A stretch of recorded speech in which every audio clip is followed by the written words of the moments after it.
Well, it's a cold winter day, and we're out here in the studio, in the Myrick studio. I'm Harriet Myrick, and I'm going to show you a little bit about how to clean up your Greenware clay that you've gotten ready and made.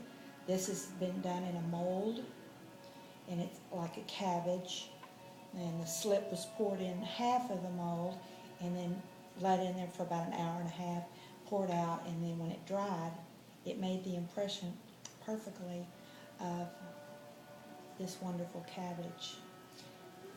Now, on the other hand, one of my art students, very young art student, Tyler, and she's created this by hand, rolling her clay up and sitting it down in this.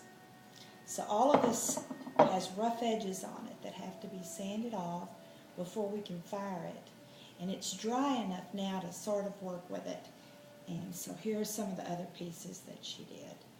And this has to be cleaned up a little bit, so when it's finished and fired the first time to this white color, then, oh me, it has to be nice and smooth to the touch, because the next step will be putting the shiny glaze on it. Her sister Emma did a couple of plates, and these have to be cleaned up around the edges too. And so here we go. I'm going to try to do this quickly because I propped the iPhone up. I'm using a little Teflon cleaner. Just cut an edge off of it, and there we go. That's nice.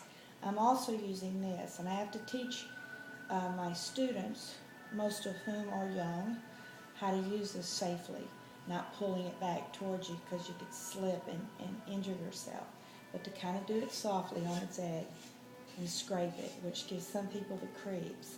And so we have other options like sandpaper, which isn't quite so abrasive sounding, but it's kind of fun to hear sandpaper.